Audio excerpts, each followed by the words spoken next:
Ethan Carter sat in his expansive corner office on the 50th floor of one of Chicago's most prestigious law firms. From here, he had a panoramic view of the city, a metropolis that never stopped moving, always striving, always ambitious. Just like him. At 38, Ethan was the embodiment of success. Sharp, composed, and in complete control. Every deal he brokered was a victory, every contract he signed brought in millions.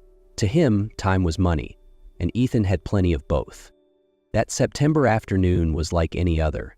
He had just finalized a major merger, another lucrative deal that only cemented his reputation further. As the clock struck 6:45 p.m., Ethan stood, adjusting his Armani tie out of habit before grabbing his briefcase. Another flawless day, another perfect execution. Leaving the building, he stepped into the golden light of the setting sun as it cast long shadows across the crowded streets of Chicago.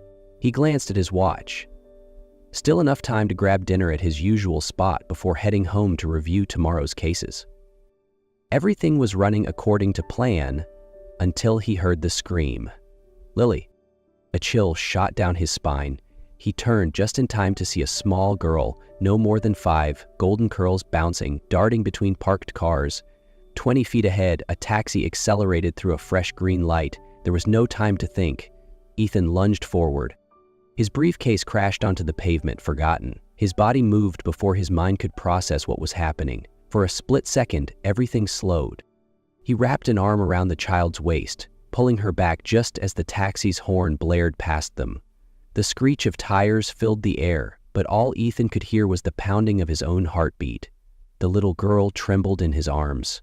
For the first time in his life, Ethan felt something unfamiliar. Fear, adrenaline, and something else he couldn't quite name. Lily.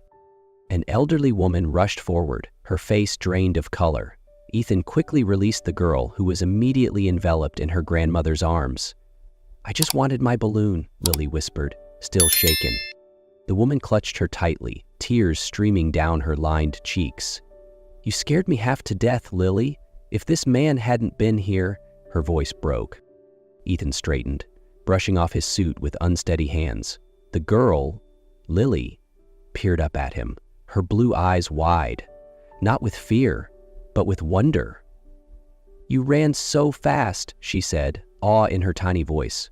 "Like a superhero." Ethan froze. He had been called brilliant, ruthless, a master strategist, never a superhero. Before he could respond, his phone buzzed in his pocket. Probably his assistant with tomorrow's schedule updates. He should leave. But the strange warmth in his chest refused to fade. Ethan tried to shake off the lingering unease as he walked away. He reminded himself that this was just an interruption, a brief detour from his perfectly structured life. It wasn't a big deal. The girl was safe. He had done the right thing. So why was his heart still pounding? At dinner, he ordered his usual, a grilled salmon, no sauce, with a glass of white wine. But when the food arrived, he found he had no appetite. Instead, his mind kept replaying the moment from earlier, the grandmother's panicked scream, the unwavering trust in Lily's eyes, the way her small body trembled against him. He didn't understand why it stuck with him. He had never been one to dwell on other people, but that night, as he stood in his immaculate penthouse where everything had its place, nothing out of order, Ethan felt an unfamiliar sense of unease. He poured himself a drink, yet the usual satisfaction of accomplishment felt hollow. For the first time in years, silence in his home felt oppressive. He glanced out at the glittering skyline. Chicago kept moving, relentless as ever. But inside him, something had shifted, like a hairline fracture in glass, small, nearly invisible, but impossible to ignore, and he had no idea what to do about it. He looked out over the glittering skyline of Chicago. The city kept moving, as relentless as ever, but inside him, something had changed. 3 days later, Ethan walked into a coffee shop near his office. He wasn't sure why. His assistant usually brought him coffee, and he hated unnecessary detours. But today, for some reason, he wanted to be here. And then he heard a familiar voice. "Lily, you need to drink your milk before eating all the cookies." Ethan turned. In the corner of the cafe sat Olivia Dawson, Lily's mother. She was dressed in light blue scrubs, her chestnut hair tied back in a hurried bun. Dark circles shadowed her eyes, evidence of a long night shift. And yet, even through her exhaustion, she carried a quiet strength. Then, Lily spotted him. Her blue eyes lit up. "Mom, look, it's my superhero." The cafe seemed to go silent for a moment. Olivia glanced up, her gaze locking onto Ethan's. For a second, neither of them moved. Then Olivia stood, walking toward him. "You're the man who saved my daughter?" she asked, still trying to process it. Ethan nodded. "It was just instinct." "Then let me act on instinct too. Thank you." There was something more than gratitude in her tone, a guardedness. Maybe she was used to doing things on her own. She turned to her daughter. "Lily, say hello to Mr. Ethan." Lily immediately jumped off her seat and grabbed his hand. "I told Grandma superheroes were real, but she didn't believe me." Ethan chuckled, a rare reaction from him. "I'm no superhero, kid." "Yes, you are. You saved me." "Mom, can he have cookies with us?" Olivia hesitated, then finally said, "If he's not too busy." Ethan had a meeting in 30 minutes. But instead of declining, he heard himself say, "I've got a few minutes." And for the first time in years, Ethan Carter sat down at a table that had nothing to do with business. No contracts, no negotiations. Just a 5-year-old with chocolate smudged on her cheeks. A woman who had the kind of quiet strength he admired and the unfamiliar warmth of something he couldn't quite name. It felt strange. And yet, for some reason, he didn't want to leave.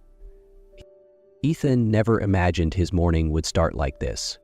A high-powered lawyer, a man who considered breakfast nothing more than a black coffee and a financial report, now found himself sitting across from a 5-year-old with chocolate smudged on her cheeks, and her mother, a woman who looked exhausted but carried herself with quiet strength. "Do you like cookies?" Lily asked, pushing half of hers toward him. Ethan stared at the piece, a broken chocolate chip cookie, crumbs scattered across the table. This was not his usual breakfast. "I haven't had a cookie in a very long time," he admitted. Lily's eyes widened in horror, as if he had just revealed he was from another planet. "A long time? But why?" Ethan hesitated, but before he could answer, Olivia chuckled. "Because grown-ups sometimes forget the little things that make life sweet." That statement made Ethan pause. He had never thought about it that way. Slowly, he picked up the half-deck Lily offered. She watched him closely, like this was some sort of test. He took a bite. "And? Do you like it?" she asked, tilting her head. Ethan chewed thoughtfully. It was too sweet for his usual tastes, and yet, for some reason, it wasn't bad. "Not bad," he admitted. Lily beamed. Olivia observed the scene before her, something about it feeling both strange and natural at the same time. A high-powered lawyer, a man who structured his life down to the minute, now sat in a cozy cafe, eating cookies with a child. Olivia took a sip of coffee. "So, Ethan, where do you work?" "Carter and Associates. I'm a lawyer." She nodded. "Sounds busy." "Very. And yet here you are, eating cookies with a 5-year-old? Ethan paused. That was a good question. He could come up with a logical excuse, that he was just passing by, that he had time before a meeting, but the truth was, he didn't know why he was here. Before he could answer, Lily piped up. "Mommy works at a hospital. She helps sick babies." Olivia smiled, ruffling her daughter's curls. "I'm a pediatric nurse at St. Mary's. My world is a little different from yours." Ethan studied Olivia. She said it casually, but he could hear the pride and resilience in her voice. "Maybe," he said, "but I think your world matters more than mine." Olivia blinked, surprised. Not many people had ever put it that way. Between them, a quiet understanding settled, not forced, not awkward. Just two people from two different worlds who, somehow, understood each other more than they expected. Ethan's phone buzzed, a message from his assistant. "Meeting starts in 10 minutes. He checked his watch and stood. "I have to go." Lily pouted. "Will you come back?" Ethan glanced at Olivia. He wasn't sure if he should answer. But Olivia simply smiled. "Do you come here often?" she asked. Ethan buttoned his suit jacket. "Maybe I do now." And with an unspoken promise, he left, knowing he'd return tomorrow.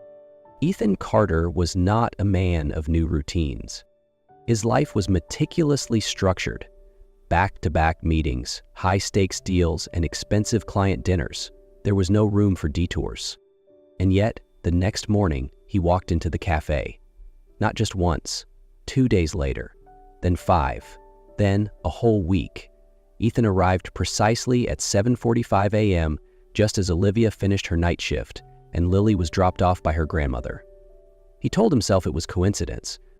He told himself he simply liked the coffee here, that it was close to his office, that sitting with Olivia and Lily was just happenstance. But no matter how he framed it, the truth remained. He waited for them. And when Lily waved at him excitedly, when Olivia smiled despite her exhaustion, he felt something unfamiliar settle in his chest. "Mr. Ethan, will you color with me?" Lily slid a coloring book toward him, along with a purple crayon. Ethan looked at the page. A unicorn, a creature completely foreign to his world. "I've never colored before," he admitted. "Oh," Lily gasped. "Never? Not even when you were little?" "Nope." She shook her head in dismay, as if he had just confessed he'd never eaten ice cream. "Then you have to try now. Here, use purple. Purple is the best color."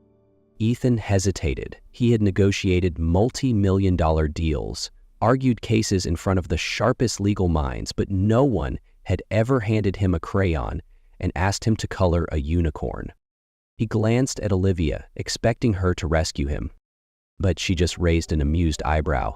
"You can handle an entire jury, but you can't say no to a 5-year-old?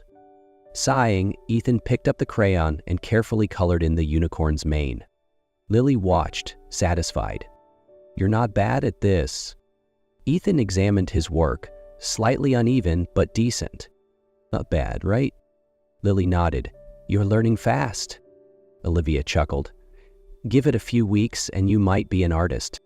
Ethan just shook his head, but as he looked at the table, he realized he was smiling. But Olivia remained cautious. No matter how often Ethan showed up at the cafe, no matter how much Lily had already welcomed him into their morning routine, Olivia kept her distance. She wasn't cold, but she wasn't letting him in too easily either. Until that Tuesday morning. Olivia had just received a call from the hospital, an emergency, one she couldn't ignore. "I have to go right now." She turned to Lily, voice tense. "Grandma will be here in 15 minutes. You can wait for her here, okay?" Lily bit her lip. "But what if Grandma's late?" "She won't be, sweetheart." Olivia hesitated, then turned to Ethan. He understood before she even spoke. "I can stay with her until your mom gets here." Olivia wavered. Ethan saw the indecision in her eyes, the silent question, "Can I trust you?" Finally, she exhaled and knelt down beside Lily. "Listen to Mr. Ethan, okay? I'll see you after my shift." Ethan nodded. She gave him one last look, grateful but hesitant, before rushing out the door. Lily plopped onto her chair, resting her chin on her hands. "So you're babysitting me?" "Looks like it." She grinned mischievously. "Want to color another unicorn?" Ethan checked his watch. His meeting should have started 5 minutes ago. He pulled out his phone and texted his assistant. "Reschedule, something more important came up." Then he picked up the purple crayon. "All right, but this time the unicorn is going to be blue." Lily giggled, and for the first time in years, Ethan felt at peace. Ethan didn't realize just how much had changed until everything was thrown off balance.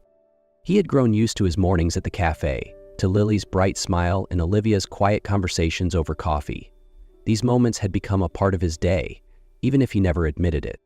And then, everything shifted. On a Thursday evening, Ethan received a call from his firm. "Ethan, we need you in London for 2 weeks. The Westfield deal is falling apart and you're the only one who can fix it." 2 weeks away from Chicago. 2 weeks without the cafe, without Lily, without Olivia. He had never hesitated before a business trip. In fact, he usually welcomed them, but this time the thought of leaving unsettled him. The next morning, when he arrived at the cafe, Olivia seemed different. "Everything okay?" he asked. Olivia sighed, stirring her coffee absently. "I got a job offer." Ethan felt something sink in his chest before she even continued. "Seattle Children's Hospital is offering me a position as head pediatric nurse. They want me to start in February." Seattle, nearly 3,000 miles away. "And are you taking it?" he asked, keeping his tone neutral. Olivia smiled, but it was a hesitant smile. "I don't know. It's a great opportunity for me and for Lily." A part of Ethan wanted to say something, to convince her to stay. But what could he say? That he wasn't ready for them to leave? That they had become an irreplaceable part of his life? Before he could answer, Lily tugged at his sleeve. "Mr. Ethan, if Mommy works in Seattle, will you still come visit me?" Ethan looked down at her, at those wide, trusting blue eyes. He wanted to say yes, but he didn't even know if he was ready to admit that he didn't want them to go. His phone buzzed in his pocket, a reminder about his London flight. Olivia studied him. "You okay?" Ethan nodded, but for the first time in his life, he wasn't sure if that was true. Ethan had always believed that work was the most important thing in his life, but that belief was fading. When he arrived in London, he thought burying himself in meetings and negotiations would help. He was wrong. Between back-to-back business deals, his mind kept drifting back to Chicago, to the coffee shop mornings, to Lily's drawings, to the way Olivia looked at her daughter with so much love. But all of that could disappear soon. One evening, after another long day of negotiations, Ethan received an email from Olivia. A video was attached. He clicked on it. Lily's face filled the screen, sitting at her little desk, eyes shining with excitement. "For Ethan, I have a very important question." The camera panned down to the table, revealing a series of colorful drawings. At the center of each one were 3 figures: Lily, Olivia, and him. "I've been drawing a lot of pictures of my family," Lily continued, "and I was wondering, can you be my dad? Not instead of my first dad, but like an extra dad." Ethan felt his heart clench. "Mom says some kids have 2 dads. I think I'd like that too, if you want to stay with us." The camera wobbled slightly as Olivia appeared behind Lily. "She insisted on making this," Olivia said softly, her voice steady but laced with something vulnerable. "Just, if you wanted to think about it." The video ended. Ethan sat motionless, staring at the screen. His throat tightened, his heartbeat loud in his ears. He had faced high-stakes negotiations, courtroom battles that determined the fate of companies, yet nothing had ever hit him quite like this. For the first time in his life, a decision wasn't about strategy or logic. It was about love, and he didn't need more time to think. 20 hours later, Ethan stood outside Olivia's apartment, snowflakes dusting his shoulders. She opened the door, eyes widening in shock. "Ethan, what are you doing here? What about London?" He didn't say a word, just stepped forward and pulled her into his arms. "I couldn't wait 5 more days to tell you this." Olivia stood frozen in his embrace, as if trying to convince herself this was real. "I've made my decision," Ethan whispered, voice thick with emotion. "About what?" Olivia's voice was barely above a whisper. "About everything," he said firmly. "About you, about Lily, about how I don't just want to be a small part of your lives. I want to be all in. I want the messy mornings, the late-night story times, the chaos and the love. I want it all. Because for the first time in my life, I've found something worth more than any deal, any success, and I'm not walking away." Olivia blinked rapidly, as if holding back tears. "Ethan, but I still don't know if I should take the Seattle job." "I know," Ethan nodded. "And you should take it." She frowned in confusion. "What are you saying?" "I'm saying I'm coming with you," Ethan said, his voice steady despite the storm of emotions inside him. He had spent years chasing deals, building his empire, believing that was all he needed. But what was the point of success if he didn't have someone to share it with? His eyes locked onto Olivia's. "I've fought for $100 million deals. Now I want to fight for this. For us." Her eyes widened. You'd move to Seattle? Ethan smiled. Not exactly. I'm opening a new branch of the firm there. I'll still have to travel, but my main office will be in Seattle. She gaped at him. You'd do that? For me? For you, for Lily, because if I let you go, I'd be losing the most important thing in my life. Olivia stared at him for a long moment before finally nodding, tears slipping down her cheeks. Then stay. On a crisp spring afternoon, Ethan stood beneath a canopy of cherry blossoms, waiting for Olivia to walk toward him. They had planned a small wedding, just close friends, family, and of course Lily as the flower girl. She carefully scattered rose petals, but every few steps she turned back to grin at Ethan. Then Olivia appeared, walking arm in arm with her mother, each step bringing her closer to him. Ethan had attended countless high-profile events, met some of the most powerful people in the world, but he had never seen anything as breathtaking as Olivia in that moment. When she reached him, he murmured, "You're beautiful." Olivia smiled, her eyes shimmering with happiness. They had written their own vows. Ethan took Olivia's hands in his voice steady but full of emotion. I used to think success was everything, but then I met a little girl who loves unicorns, and a woman stronger than anyone I've ever known, and they changed everything. Olivia, Lily, you are my home, and I promise to love and protect our family forever. Tears glistened in Olivia's eyes as she squeezed his hands. Be done? You came into our lives like a storm, and I never realized how much I needed that storm. I love you, and I know that from now on, we'll always have each other. The officiant was about to pronounce them husband and wife when Lily suddenly stood up. The crowd turned toward her, surprised.